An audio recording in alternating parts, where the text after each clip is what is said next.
आखाती देशातील उद्यामुळे डिझेलच्या दरामध्ये प्रति लिटर 22 रुपयांची वाढ. मुंबईतील मासेमारी व्यवसाय संकटात सापडला. केंद्र सरकारने तत्काळ इंधन संरक्षण देण्याची मच्छीमारांची मागणी. पुणे महापालिकेमध्ये राजकीय पदाधिकारी आणि प्रशासकीय अधिकाऱ्यांची समन्वय समिती असणार. सर्वसाधारण सभेचे कामकाज वेळेमध्ये पूर्ण व्हावे यासाठी समिती असणार. समितीमध्ये महापौर, उपमहापौर, स्थायी समिती अध्यक्ष, सभागृह नेते, विरोधी पक्षनेते आणि पक्षाचे गटनेते असणार. धाराशिवच्या कळंब शहरामध्ये जोरदार राडा. 2 गटामध्ये दगडफेक. 5 ते 6 जण जखमी. कळंब शहरातील रमाई चौक परिसरामधला प्रकार. दगडफेकीचे कारण अद्याप अस्पष्ट. शहरामध्ये तणावाचं वातावरण.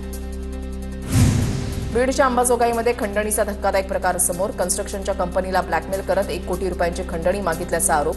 महिलेवर अंबाजोगाई शहर पोलीस ठाण्यामध्ये गुन्हा दाखल.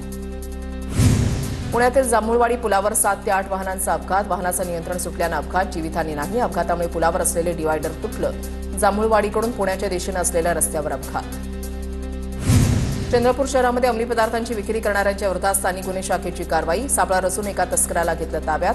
आरोपीकडून 3,55,000चा मुद्देमाल जप्त. जालन्यामध्ये गांजा आणि नशेखोरीचे पदार्थ बाळगणाऱ्या विरोधात पोलिसांकडून कारवाई. 6 किलो गांजासह 2,40,000चा मुद्देमाल पोलिसांकडून जप्त. 4 जणांना पोलिसांनी घेतलं ताब्यात. अंबड पोलीस ठाण्यामध्ये गुन्हा दाखल.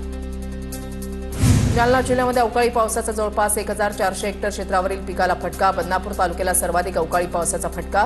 तर 44 गावातील 2,500पेक्षा अधिक शेतकरी बाधित. वाशिमच्या वनोजामध्ये पाणी टंचाईचे गंभीर संकट. जलजीवन मिशन अंतर्गत सुरू असलेल्या नळ पाणी पुरवठा योजनेच्या कामाला झालेला विलंब. मुदत उलटूनही काम अद्याप अपूर्णच असल्यानं ग्रामस्थांमध्ये तीव्र नाराजी. परभणीच्या रुमणा पाटी जावळ रिक्षा आणि मोटारसायकलची समोरासमोर धडक. अपघातामध्ये 2 दुचाकीस्वार गंभीर जखमी. एकाची प्रकृती चिंताजनक.